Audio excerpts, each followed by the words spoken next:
My wife told me I'm selfish for not wanting her to sleep over at her male friend's place, then sent me a selfie from his bed with the caption, "Some people trust, some people don't."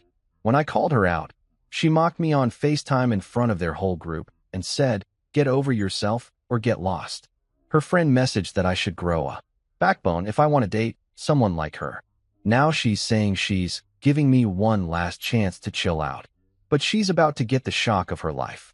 My name is Marcus Holloway, and apparently I'm the biggest piece of selfish garbage to ever walk this earth. At least that's what my wife Clara informed me last Tuesday night when I had the audacity, the absolute nerve, to suggest that maybe, just maybe, I wasn't thrilled about her spending the night at some dude's apartment. Yeah, I know. What a controlling monster I am, right? Picture this. I'm sitting in our living room, minding my own damn business, scrolling through Netflix trying to find something decent to watch that isn't another true crime documentary about serial killers who probably had better communication skills than my marriage. Clara walks in with that look, you know the one. That, "I'm about to drop a bomb and act like it's no big deal" expression that wives perfect somewhere between the engagement ring and the first joint bank account. "So Adrian needs some company tonight," she says, casual as ordering coffee. His roommate drama is really getting to him, and I figured I'd crash there. You know, moral support and all that. Now, I'm not the sharpest tool in the shed, but I'm also not completely brain dead. Adrian. Her friend Adrian. The same Adrian who's been sliding into her DMs for months with his sob stories and his "you're such an amazing listener, Clara" bullshit. The same Adrian who somehow always needs emotional support right around the time I'm working late or out of town. What a coincidence. Crash there. I repeated, because surely I misunderstood. Like, sleepover? At another man's place? And that's when Clara hit me with the look. Not the bomb-dropping look. This was worse. This was the "you poor, pathetic, insecure little man" look. The kind of look you'd give a toddler who's crying because their ice cream fell on the ground. "Marcus," she said, and I swear she practically rolled her eyes. "It's 2024.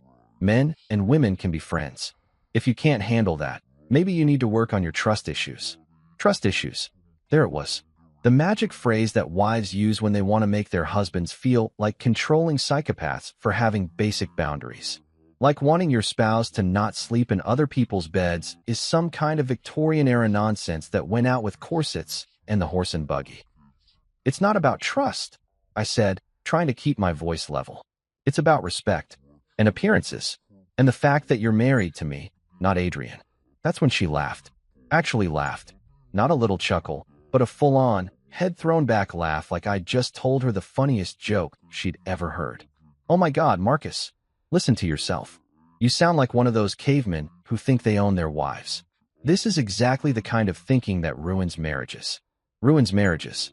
The irony was so thick I could have cut it with a butter knife and served it for dinner. Here I am, trying to preserve what little dignity our relationship has left, and I'm the one ruining things. I'm not comfortable with this, Clara. That's all I'm saying. As your husband, I'm asking you not to do this. And as your wife, she shot back, I'm telling you that your comfort level isn't my problem. This is about you being selfish. Selfish. The word hit me like a slap across the face. Not insecure, not worried, not hurt, selfish. Like not wanting your wife to play house with another man makes you some kind of narcissistic monster. Like having expectations in a marriage is somehow a character defect. How is this selfish? I asked, genuinely confused at this point. How is asking my wife to respect our marriage selfish? Because you're putting your insecurities above my friendships. You're trying to control who I can and can't help. That's textbook selfish behavior, Marcus. Maybe you should look it up. Look it up. Like there's some manual somewhere titled, "How to be okay with your wife sleeping at other men's houses," that I somehow missed reading. Maybe it's filed right next to 10 Ways to Smile While Your Marriage Goes Down the Toilet and The Joy of Public Humiliation, A Husband's Guide. But Clara wasn't done. Oh no, she was just getting warmed up. "You know what your problem is?" she continued, and I braced myself because nothing good ever follows that question. "You don't trust me. After 5 years together, you still don't trust me. That says more about you than it does about me." There it was again. Trust. Like trust has anything to do with basic respect and boundaries. Like trust means you should be fine with your spouse doing whatever the hell they want because, hey, if you really trusted them, you wouldn't mind, right? This isn't about trust, Clara. It's about exactly what I said it's about, she interrupted. Your selfishness and your insecurity. And honestly, I'm getting tired of it. She grabbed her overnight bag that she'd apparently already packed before this conversation even started, and headed for the door. Clara, please, can we just talk about this like adults? She stopped at the door and turned around, and for a second I thought maybe she was going to be reasonable. Maybe we could actually discuss this like two people who supposedly love each other. Instead, she smiled. Not a warm smile, not an apologetic smile, but a cold, condescending smile that made my blood freeze in my veins. There's nothing to talk about, Marcus. I'm going to help my friend, and you're going to deal with it. And if you can't, maybe you should ask yourself why you married someone you don't trust. The door slammed behind her, and I stood there in our living room, staring at the space where my wife had just been, wondering what the hell had just happened. When did asking for basic respect become selfish? When did having boundaries become a character flaw? When did my own wife start treating me like the enemy? I spent the rest of the night on the couch, staring at my phone, waiting for a text, an apology, an explanation, something, anything. What I got instead was a photo that made me want to throw my phone against the wall and watch it shatter into 1,000 pieces. A selfie from Adrian's bed, Clara's hair messy against his pillows, with a caption that felt like a knife twisting in my gut. Some people trust, some people don't. That's when I realized this wasn't about Adrian's roommate troubles. This wasn't about friendship or trust or my supposed selfishness. This was about power. This was about Clara showing me exactly who was in charge of this marriage. And apparently, it wasn't me.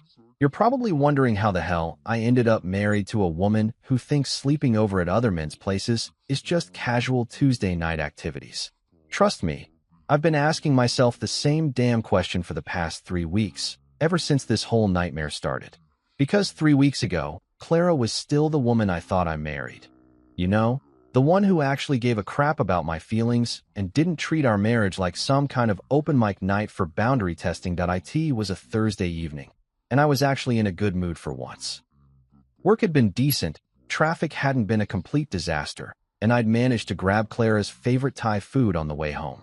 I walked through the door feeling like maybe, just maybe, we could have one of those normal married couple evenings where we eat dinner, watch something stupid on TV, and pretend our biggest problem is deciding between Netflix or Hulu.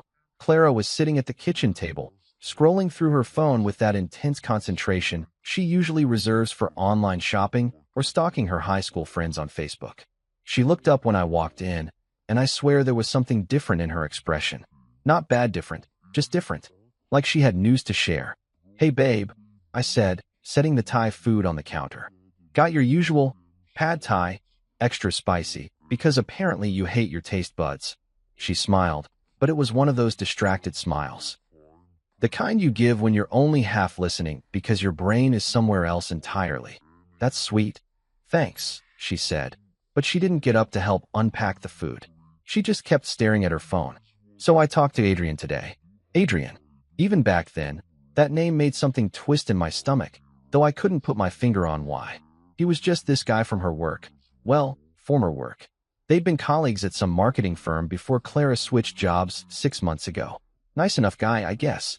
The kind of dude who posts inspirational quotes on social media and thinks craft beer makes him interesting. Yeah? How's he doing? I asked, because that's what good husbands do.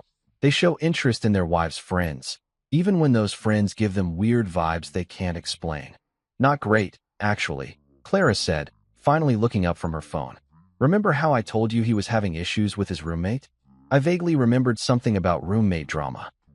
Honestly, I'd been only half listening because Adrian's problems weren't exactly high on my priority list. Call me selfish. Apparently that's my thing now.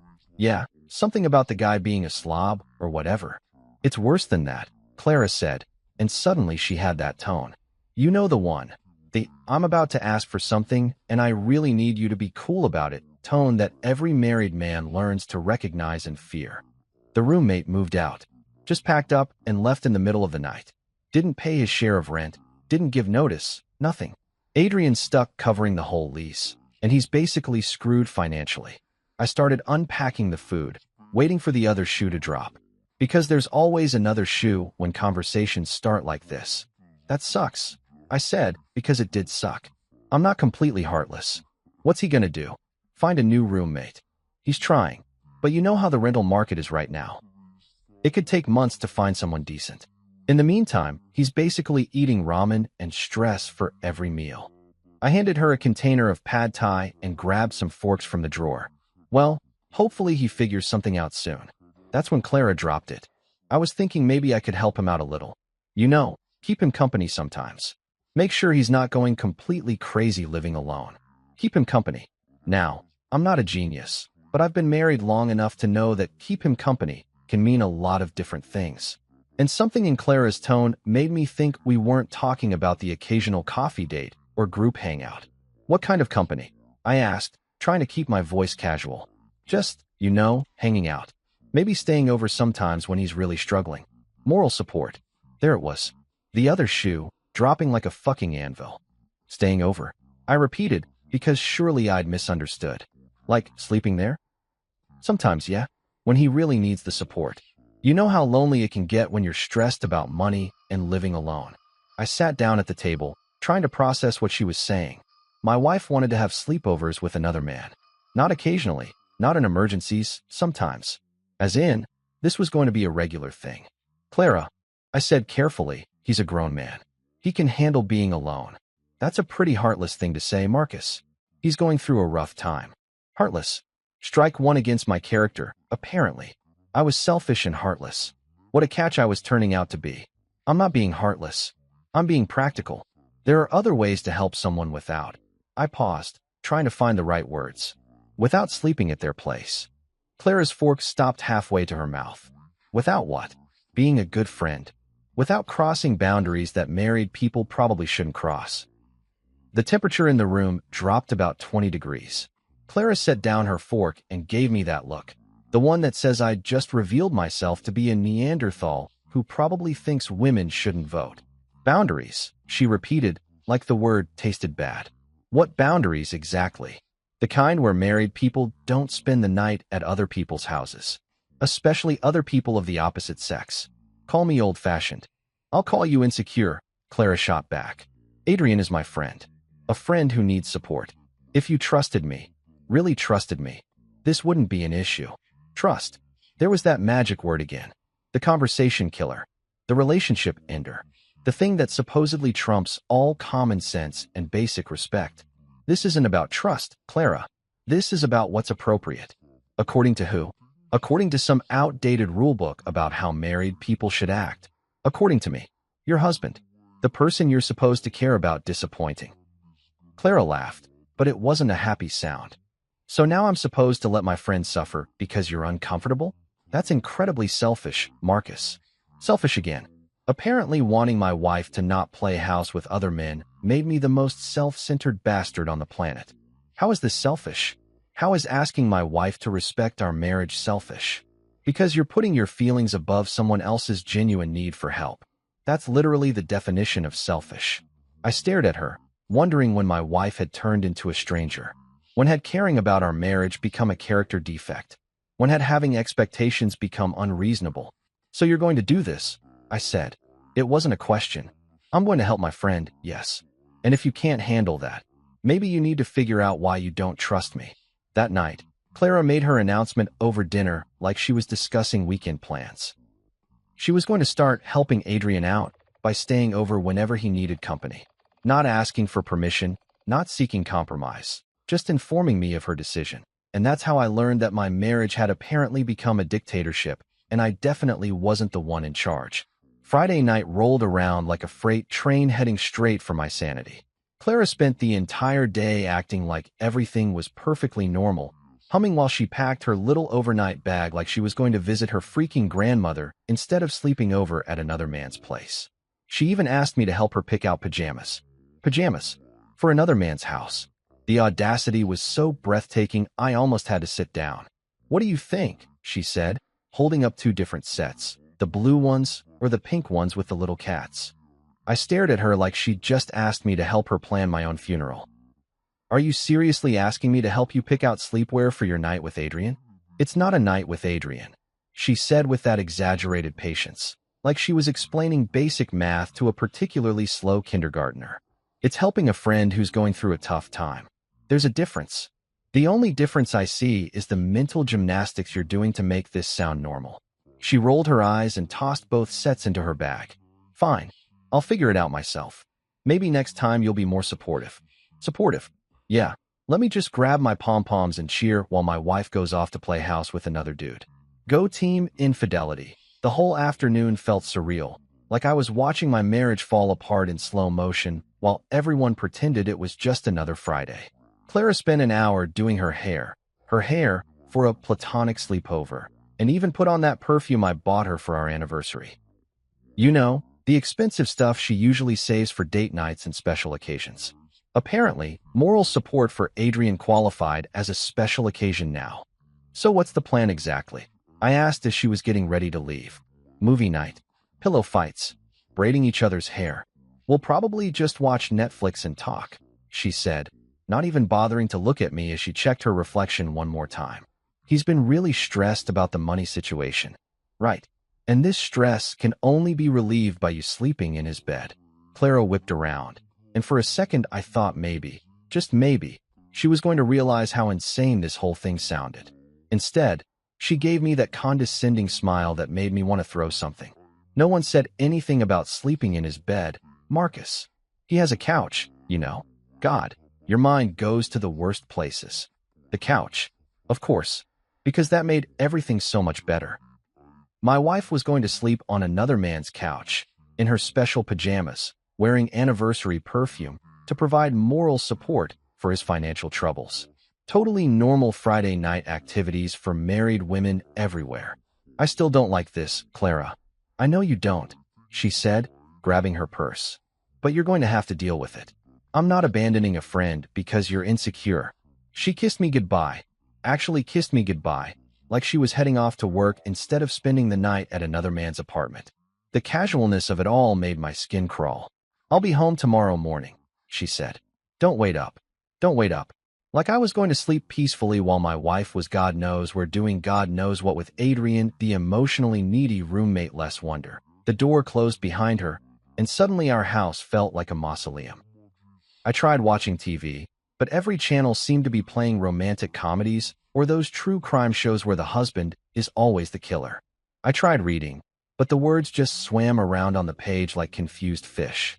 I even tried cleaning the kitchen, because apparently hitting rock bottom means voluntarily doing dishes on a Friday night, by midnight. I was lying in our bed, which felt way too big and way too empty, staring at my phone like it might spontaneously generate a text from my wife explaining that she'd come to her senses and was heading home. Instead, I got nothing. Radio silence. Not even a "made it here safely" text, which she usually sent when she went anywhere overnight. But apparently, common courtesy didn't apply to platonic sleepovers with emotionally fragile male friends that I must have dozed off sometime around 2 a.m. because I woke up to my phone buzzing with a notification. For one beautiful, naive moment, I thought it might be Clara saying she was coming home, that this whole thing had been some kind of test, and I'd passed. And now we could go back to being a normal married couple who didn't treat sleepovers with the opposite sex like casual social activities. What I got instead was a photo that made my blood turn to ice water in my veins. A selfie. From Adrian's bed. My wife, hair tousled like she'd just woken up, smiling at the camera with Adrian's pillow clearly visible in the frame. His pillow. Not the couch she'd mentioned, not some air mattress on the floor, but his actual bed with his actual pillow, and my wife's head resting on it like she belonged there. The caption read, "Some people trust, some people don't." I stared at that photo for what felt like hours, my brain trying to process what I was seeing. This wasn't just crossing a line. This was obliterating the line, pissing on the remains, and then setting the whole thing on fire. This was my wife, in another man's bed, taking a selfie specifically to show me where she was, and then having the absolute balls to make it about trust. Trust. Like trust had anything to do with this. Like sending your husband a photo from another man's bed was somehow an act of transparency instead of the most passive-aggressive, soul-crushing thing you could possibly do to someone you claim to love, but my hands were shaking as I called her. She answered on the third ring, sounding sleepy and annoyed. Marcus? It's like 7 a.m. What's wrong? What's wrong? I repeated, my voice coming out strangled. What's wrong is the photo you just sent me from Adrian's bed. I could hear voices in the background. Male voices, including Adrian's distinctive laugh. How many people were there? Was this some kind of group event now? Oh, that, Clara said, like she'd forgotten about the photo that had just destroyed what was left of my sanity. I told you I was being transparent. Would you rather I lied about where I was sleeping? Transparent. She called sending me a photo from another man's bed transparent. Like it was some kind of favor she was doing me, keeping me informed of her exact location while she cuddled up with her friend. Clara, what the hell is going on? You said you were sleeping on the couch. Plans change, Marcus. Adrian was really upset last night, and I didn't want to leave him alone. So I stayed in the guest room. Guest room? Except the photo clearly showed her in what was obviously the master bedroom, with Adrian's stuff visible in the background. That doesn't look like a guest room. Look, I don't have time for this right now. Adrian made breakfast, and we have plans today. Plans? They had plans. My wife and her emotionally needy friend had plans for Saturday, apparently involving more time together after their totally platonic sleepover. When are you coming home? When I'm done helping my friend. I thought you'd be proud of me for being there for someone who needed me. Proud?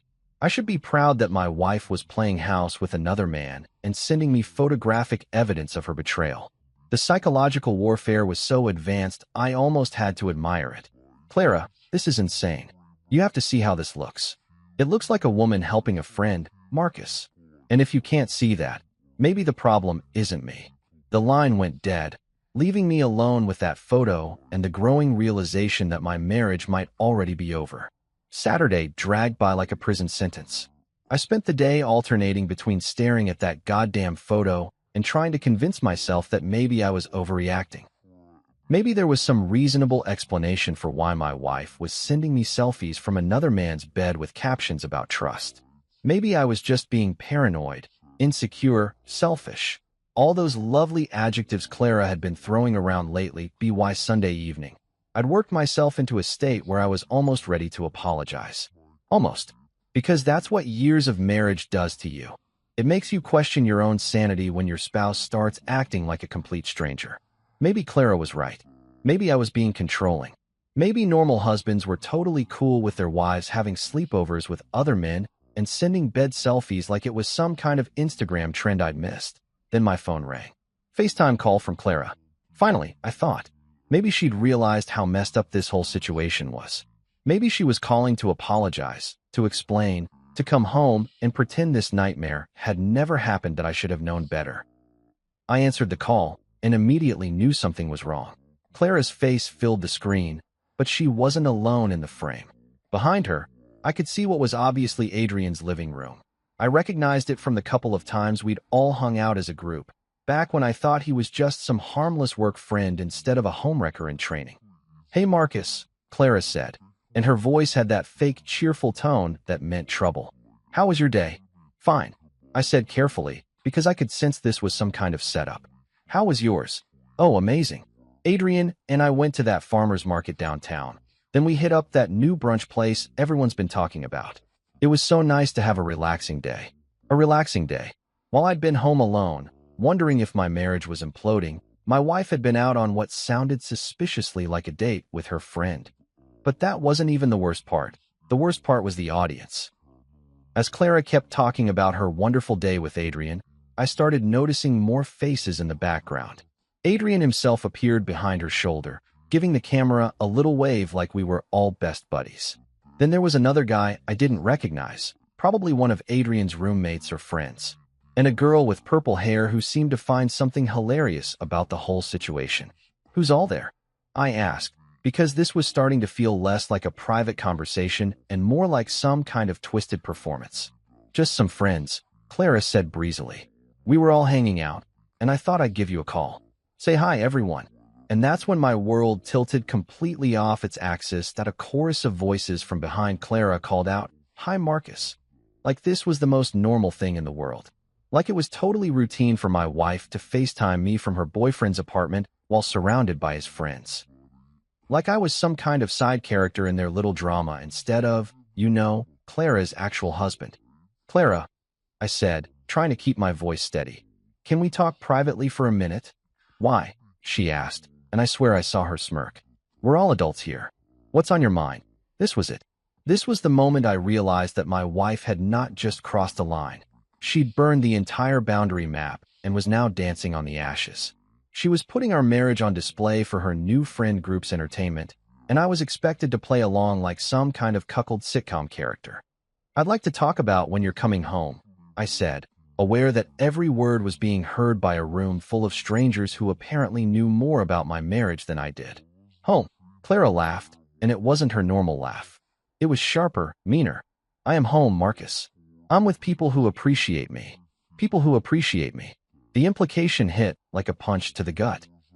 As opposed to her husband, who apparently didn't appreciate her enough to be cool with sleepovers and bed selfies.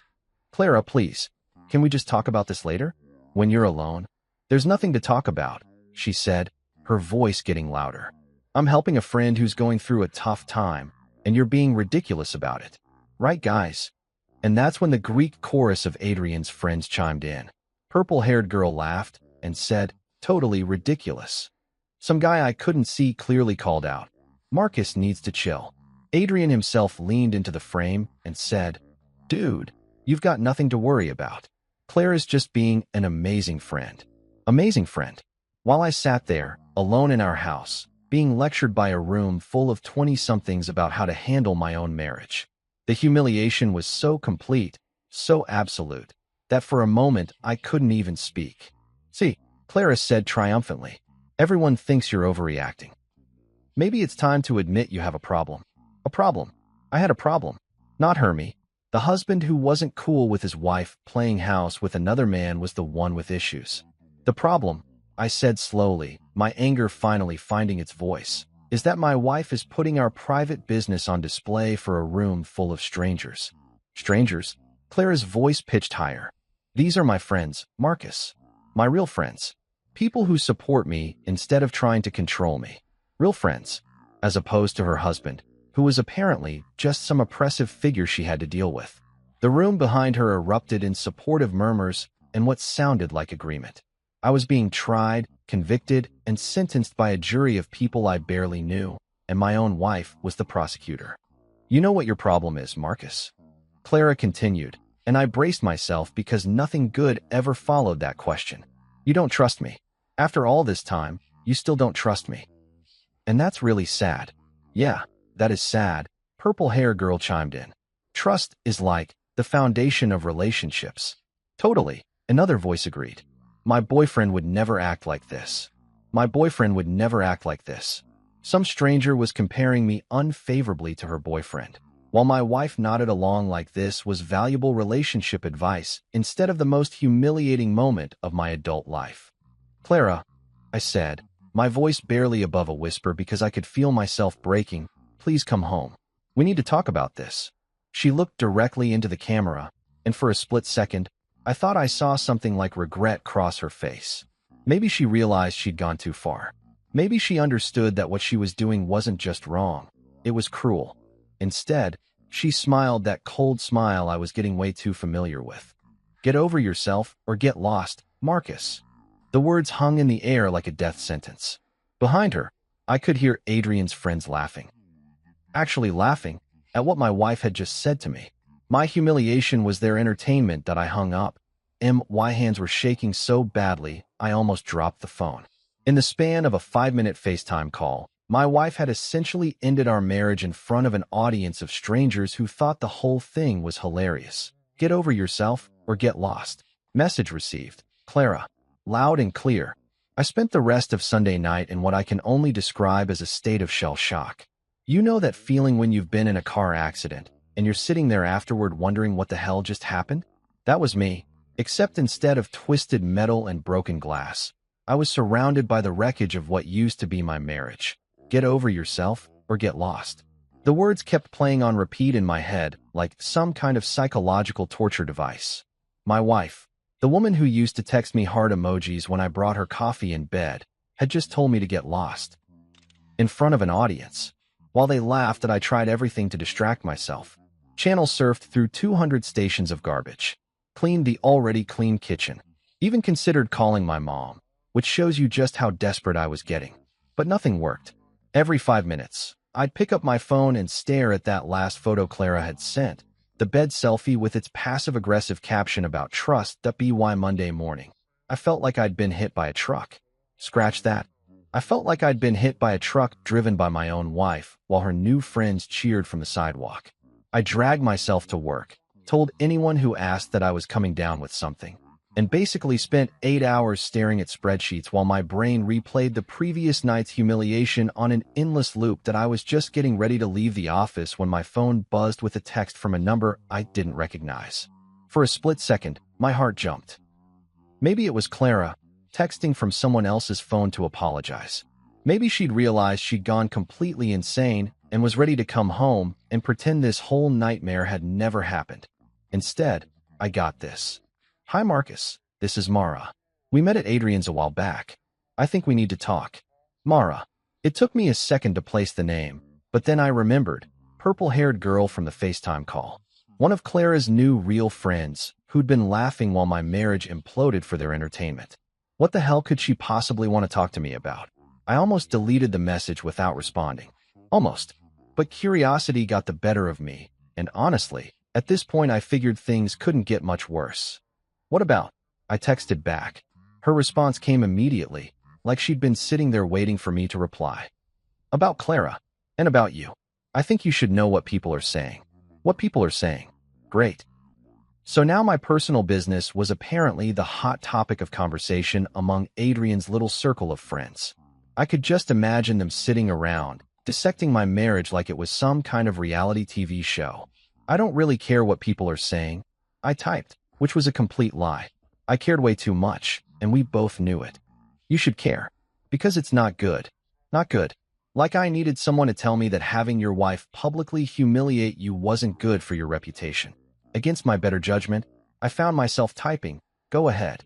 What came next was a series of texts that made me want to throw my phone out my office window and then jump out after it. Look, I like Clara, but she's been telling everyone about your trust issues and how controlling you are. She's painting you as this super insecure husband who won't let her have male friends. Trust issues. Controlling. Insecure. The holy trinity of character assassinations that modern women use to justify whatever they wanted to do. Apparently, Clara hadn't just been content to humiliate me in front of her friends. She'd been building a whole narrative about what a terrible husband I was. She's been staying at Adrian's for like a week now, Mara continued. And she keeps saying how much happier she is there. How she can finally be herself without someone judging her every move. A week. A goddamn week. While I'd been sitting at home, wondering when she was coming back, she'd basically moved in with another man and was telling people how much happier she was without me. But here's the thing, Mara's next message read, "I don't think she's just helping him with roommate problems. If you know what I mean." If I know what I mean. Yeah, I knew exactly what she meant. My wife wasn't just emotionally cheating, she was probably physically cheating too. The bed selfie suddenly made a lot more sense. She hadn't been showing me where she was sleeping out of transparency. She'd been showing me exactly what I was losing. I sat there in my office, staring at these messages from a stranger who was confirming my worst fears, and I felt something inside me break. Not shatter. That had already happened. This was different. This was the moment when whatever was left of my old self, my trusting self, my maybe I'm overreacting self, just gave up and died. Why are you telling me this? I texted back. Because what she's doing isn't right. And because the things she's been saying about you aren't fair. You seem like a decent guy, and you don't deserve this. A decent guy. When was the last time my own wife had called me a decent guy? I honestly couldn't remember, but Mara wasn't done delivering her little truth bombs. She showed everyone that selfie she sent you. The one from Adrian's bed. She was laughing about how you probably freaked out over it. Laughing. She'd been laughing about my reaction to finding out my wife was sleeping in another man's bed. My pain, my shock, my sense of betrayal. All of it was apparently hilarious to Clara and her new crew. She said you called her all upset about it, and everyone thought it was so funny that you were being such a drama queen about a harmless selfie. Drama queen. For being upset that my wife was sending me photos from another man's bed. In what universe was that a reasonable reaction to have? Look, Mara continued, I know we don't really know each other, but someone needed to tell you the truth. Clara is making you look like a fool, and she's enjoying it. That's not what wives do to their husbands. That's not what wives do to their husbands. Finally, someone was saying what I'd been thinking but had been too afraid to voice. This wasn't normal. This wasn't what marriage was supposed to look like. I wasn't crazy. I wasn't controlling. I wasn't the villain in this story. If you want to be with someone like Clara, her final message read, you need to grow a backbone. Your insecurity is embarrassing. And there it was. Even the person who was supposedly on my side thought I was pathetic.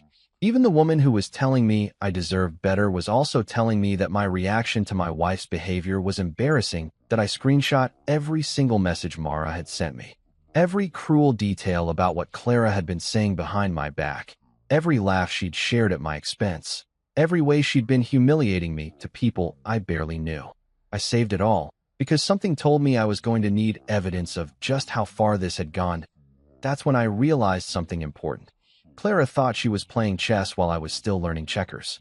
She thought she could humiliate me, destroy my reputation, and turn my own marriage into entertainment for her new friends, all while keeping me as her backup plan in case things didn't work out with Adrian. She was about to learn that she'd severely underestimated her opponent, the old Marcus, the trusting, accommodating, maybe I'm overreacting Marcus, was dead. And what was rising from the ashes wasn't going to play by her rules anymore. Monday night was when Clara decided she wanted to have a serious conversation. She called me around 6, using that tone she gets when she thinks she's about to drop some profound wisdom on my apparently pea-sized brain. Marcus, I think we need to talk. Like, really talk. Can you meet me at Romano's at 8? Romano's, our restaurant. The place where we'd had our first date, our anniversary dinners, and about a dozen other important moments in our relationship. The fact that she wanted to have this conversation there felt like psychological warfare. Like she was planning to execute our marriage in the same place where it had started. Sure, I said, because what else was I going to say? No, I don't want to hear how you're going to justify spending a week at another man's house. No, I'm not interested in your latest theory about my character defects. I spent the 2 hours before dinner doing something I'd never done before in my entire relationship with Clara. I prepared for battle. I reviewed every text message, every conversation, every moment from the past month. I screenshot Mara's messages again and saved them in a special folder on my phone.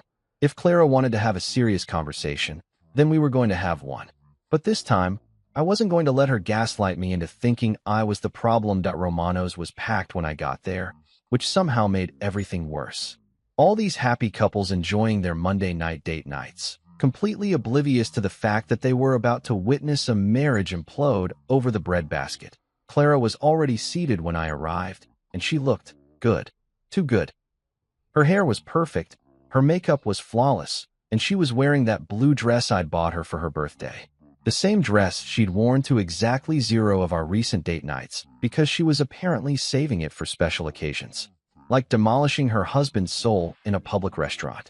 You look nice, I said as I sat down, because even in the middle of a marital apocalypse, my mother raised me to have manners.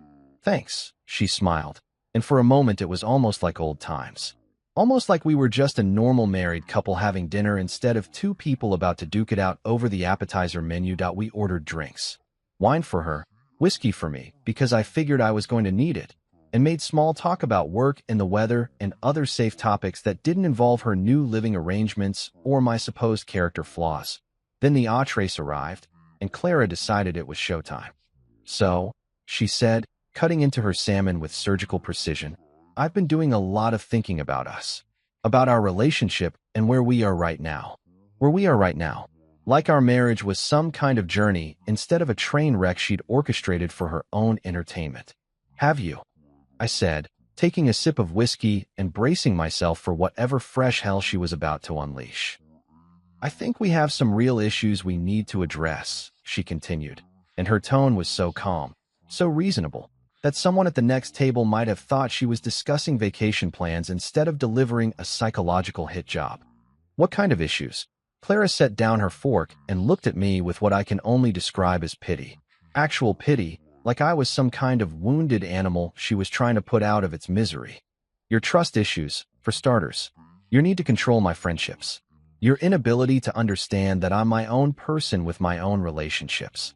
My trust issues. My need to control. My inability to understand. Notice how every single problem in our marriage somehow originated with me and my various personality defects. Clara, I said carefully, I don't think wanting my wife to not sleep at other men's houses counts as controlling behavior. See, that's exactly what I'm talking about, she said, leaning forward like she was about to explain calculus to a kindergartner. You're so focused on what I'm doing wrong that you can't see your own behavior patterns. Behavior patterns. Now I had behavior patterns. Like I was some kind of psychological case study instead of a husband who was reasonably upset about his wife's new hobby of playing house with other men. What behavior patterns? The jealousy. The possessiveness. The way you try to make me feel guilty for having male friends. It's not healthy, Marcus. Not healthy. Right. Because spending a week at another man's house while sending your husband bed selfies was the picture of mental wellness. I'm not trying to make you feel guilty for having friends, I said, my voice getting a little louder despite my efforts to stay calm. I'm asking you to respect basic boundaries in our marriage. Whose boundaries? Clara shot back. Yours? Why do your boundaries get to override my autonomy as a person? My autonomy as a person. We'd officially entered graduate-level psychological manipulation territory. Clara had turned basic respect in marriage into some kind of feminist freedom-fighting issue. Because we're married, I said, stating what I thought was the obvious. Because when you marry someone, you make certain commitments. Commitments to what? To letting you control who I can and can't help. Commitments to not humiliating your spouse. Commitments to not putting other people before your marriage. Clara laughed. Actually laughed, like I'd just told her the most ridiculous joke she'd ever heard. Humiliating you? Marcus, the only person humiliating you is you. With your insecurity and your paranoia and your inability to trust the person you married. The couple at the table next to us was starting to stare. I lowered my voice and leaned across the table. Clara, you've been living with another man for a week. You sent me a photo from his bed. You FaceTimed me yesterday to tell me to get lost while his friends laughed in the background. How is any of that normal? It's normal, she said with that infuriating calm. Because it's helping someone I care about. And if you trusted me, really trusted me, you'd understand that. Trust. The magic word that was supposed to make everything okay. The relationship trump card that Clara pulled out whenever she wanted to do something completely insane. This isn't about trust, Clara. This is about respect. And basic decency. And not treating your husband like he's some kind of obstacle to your happiness. But that's exactly what you are right now, she said. And her voice was so matter-of-fact that it took my breath away. You're an obstacle. To my friendships. To my ability to help people. To my growth as a person. An obstacle. To her growth as a person. Apparently, being married to me was holding Clara back from reaching her full potential as a human being. So what are you saying? I asked, even though I was pretty sure I already knew the answer. Clara smiled, and it was the coldest smile I'd ever seen. I'm saying that I'm going to keep helping Adrian. I'm going to keep staying there when he needs me. And I'm not going to let your insecurity dictate my friendships anymore. She paused, took a sip of wine, and delivered the final blow. I won't let your insecurity dictate my life, Marcus. I'm done walking on eggshells around your feelings. The restaurant suddenly felt very quiet, despite being full of people. I sat there, staring at my wife, realizing that she'd just declared war on our marriage and somehow made it sound like an act of personal liberation. So that's it, I said. You've made your decision, and I just have to live with it. You have to decide what kind of husband you want to be, Clara said. The kind who supports his wife, or the kind who tries to control her. She was giving me an ultimatum, dressed up as a choice. Accept her new lifestyle, or be labeled as controlling and insecure forever. That's when I realized that Clara wasn't trying to save our marriage. She was trying to end it while making me the villain. I drove home from Romano's in complete silence, not even bothering to turn on the radio.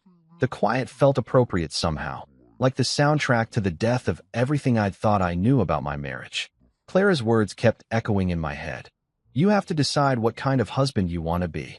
The manipulative brilliance of it was almost admirable.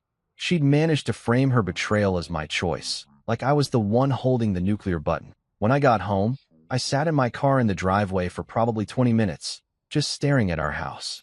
Our house. Except it didn't feel like ours anymore. It felt like mine. The place where I lived alone while my wife played house with another man and called it personal growth. That I finally went inside and poured myself 3 fingers of the good whiskey, the bottle we'd been saving for special occasions. Figured the death of my marriage qualified as special enough. Then I did something I'd never done before in my entire adult life. I started planning for war. See, here's what Clara didn't understand about me. She thought I was just some pushover who'd roll over and accept whatever scraps of attention she was willing to throw my way. She thought I'd keep begging and pleading and trying to convince her to respect our marriage while she ran around town humiliating me for sport. She thought I was weak. She was about to learn just how wrong she was. I pulled out my laptop and started making lists. Not the kind of crazy, obsessive lists that unhinged people make when they're planning revenge. Professional lists. Organized lists. The kind of lists that successful people make when they're preparing to win. First list, assets. I went through everything we owned together, everything that would need to be divided if, when, this marriage ended. The house, which thank God was in my name alone because I'd bought it 2 years before we got married. The cars, mine was paid off. Hers still had 3 years of payments left. Bank accounts, retirement funds, all the boring financial stuff that suddenly seemed very important. Second list, evidence. Screenshots of every text, every photo, every cruel message Clara had sent me over the past few weeks. The bed selfie with its passive-aggressive caption. Mara's messages detailing how Clara had been trash-talking me to her new friends. The FaceTime humiliation from Sunday night. I couldn't record that, but I could document the date, time, and witnesses. Third list, people I needed to call. My lawyer friend Thomas from college, who'd been handling divorces for the past 10 years and had always told me to call if I ever needed anything. My accountant, who could help me figure out how to protect my assets. My therapist. Yeah, I had a therapist, because apparently being married to Clara required professional mental health support. By midnight, I had a plan. Not a revenge fantasy, not some dramatic gesture designed to win Clara back, but an actual, practical plan for protecting myself and my future. It felt good. It felt powerful. For the first time in weeks, I felt like I had some control over my own life. Tuesday morning, I called in sick to work. Not because I was actually sick, but because I had important business to handle, and sitting in meetings while my marriage imploded wasn't exactly productive. First stop, Thomas's office. Marcus. Thomas stood up when I walked into his law firm, genuinely happy to see me. Man, it's been forever. How's married life treating you? That's actually why I'm here, I said, and his smile faded immediately. He'd heard that tone before from about 1,000 other clients. Ah, shit. Okay, let's talk. I spent the next 2 hours laying out everything.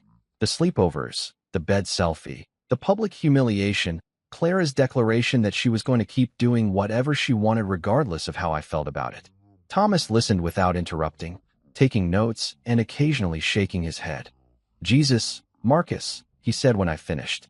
She's really doing a number on you, isn't she? Is it as bad as I think it is? Worse, Thomas said bluntly. She's basically moved in with another man, while making you look like the controlling asshole for objecting to it.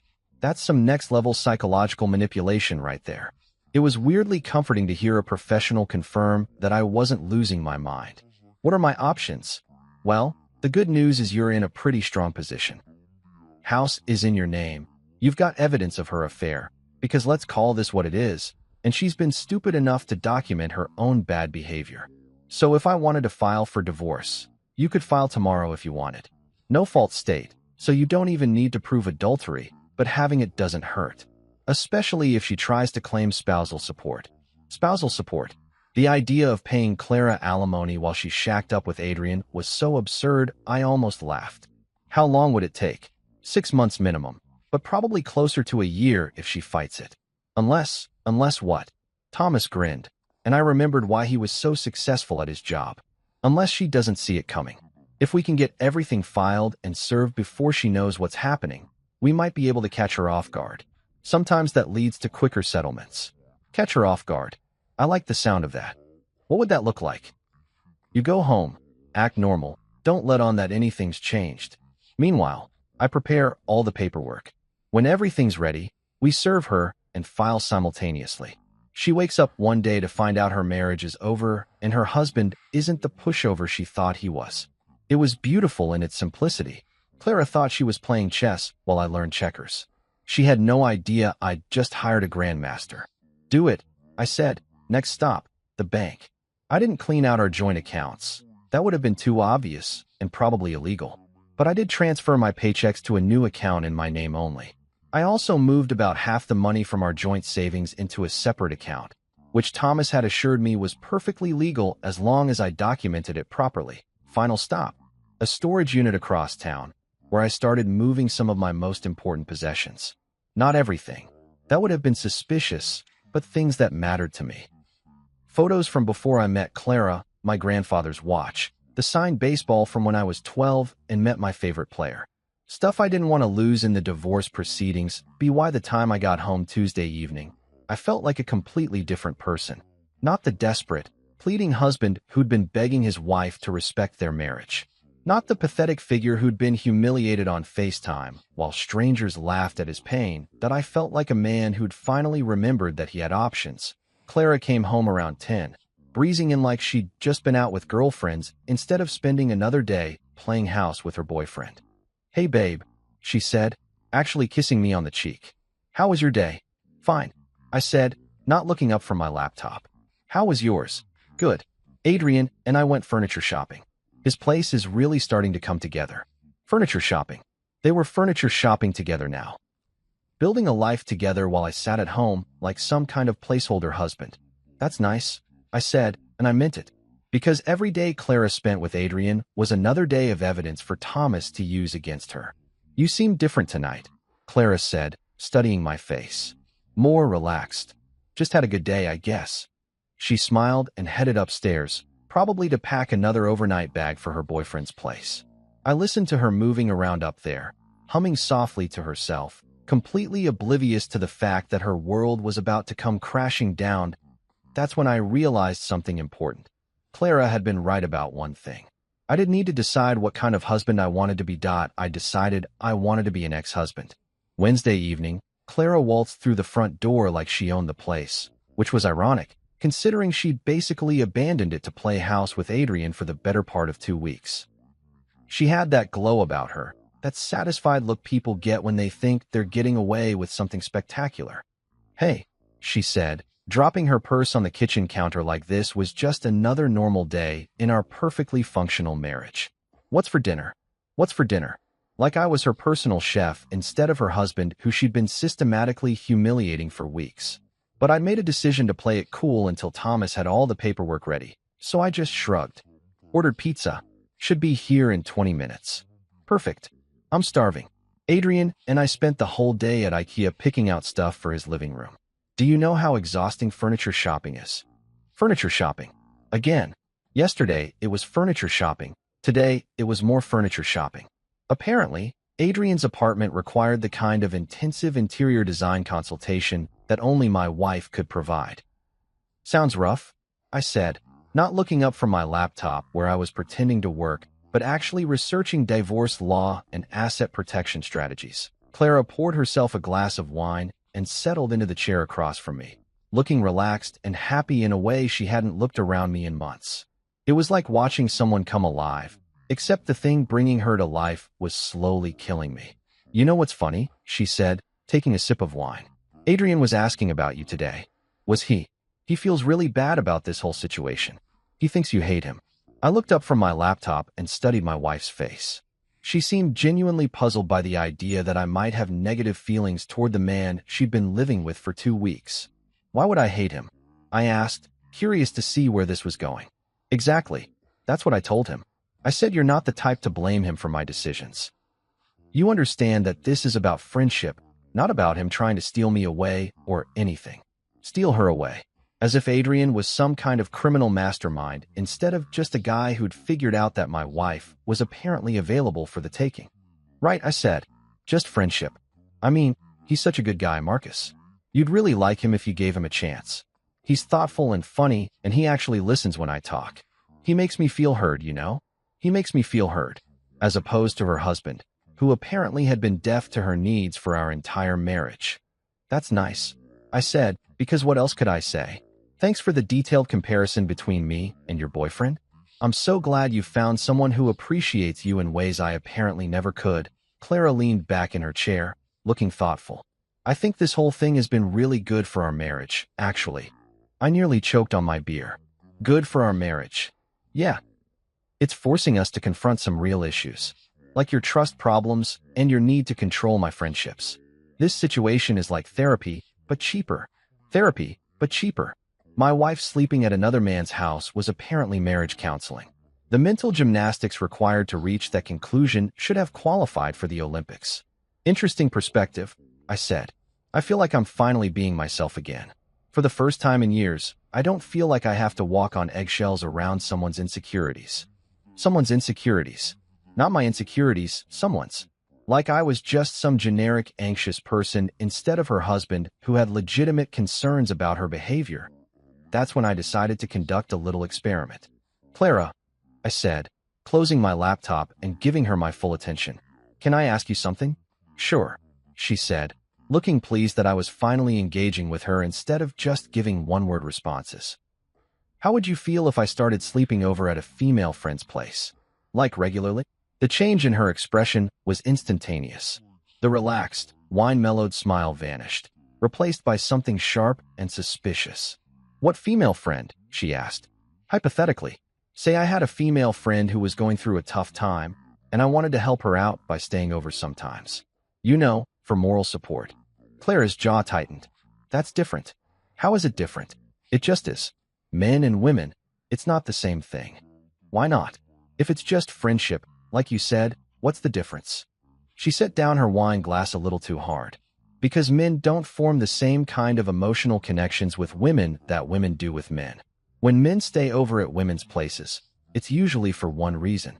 And when women stay over at men's places, that's different. Women can have genuine platonic friendships with men. The double standard was so blatant, so unapologetically hypocritical, that I almost had to admire it. Clara had just explained, with a straight face, why her behavior was perfectly innocent while the exact same behavior from me would be unacceptable. So if I told you I was going to start sleeping over at, say, Jessica from my office, you'd be fine with that? Jessica was my project manager, attractive, recently divorced, definitely not someone I had any interest in, but Clara didn't know that. Jessica, Clara's voice pitched higher. Why would you need to sleep over at Jessica's? Same reason you sleep over at Adrian's. Friendship, support, helping someone through a tough time. That's completely different, Marcus, and you know it. How? Because. She paused, clearly struggling to articulate why her sleepovers were innocent while mine would be affairs waiting to happen.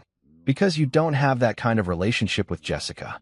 What kind of relationship do I have with her? A work relationship. It would be weird for you to suddenly start staying over at her place.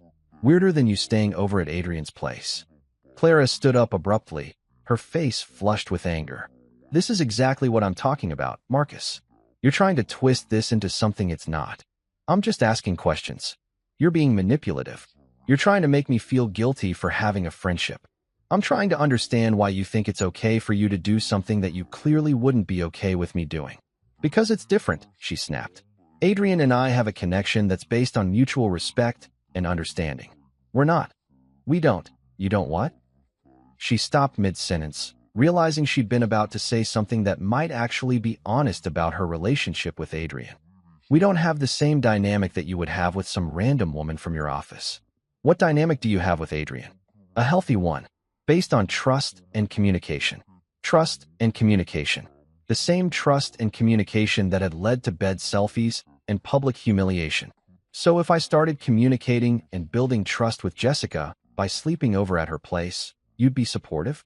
Clara's hands were shaking with rage now. This is ridiculous. You're being ridiculous. I'm just trying to understand the rules. The rules are that I'm not doing anything wrong, and your paranoid fantasies about me and Adrian are your problem, not mine.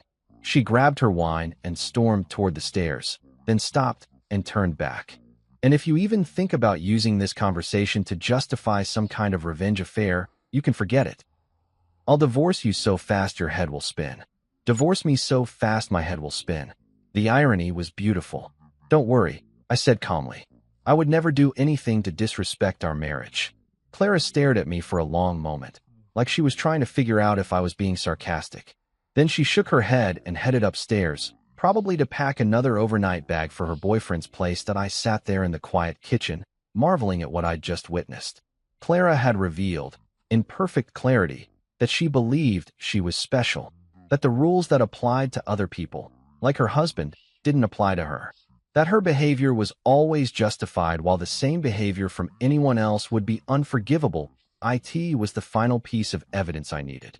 Not for Thomas, he already had plenty, but for myself. The last tiny doubt about whether I was doing the right thing had just evaporated. Clara thought she was untouchable. She thought she could have her cake and eat it too, keeping me as her backup plan while exploring her options with Adrian. She was about to learn that some rules apply to everyone. Friday afternoon, Clara FaceTimed me from what had clearly become her second home. I was sitting in my office, pretending to review quarterly reports while actually reviewing the divorce papers Thomas had just messengered over.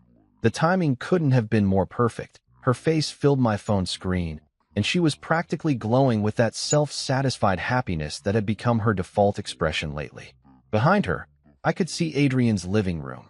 Apparently their furniture shopping expeditions had paid off, because the place looked like something out of a home decorating magazine now. "Hey babe," she said, and I noticed she was wearing a top I'd never seen before. "How's your day going?" "Pretty good," I said, which was the understatement of the century. "How's yours?" "Amazing." Adrian surprised me with lunch from that new sushi place downtown, and then we went to that art gallery I've been wanting to check out. It was so romantic. I mean, so nice. Such a nice, friendly gesture.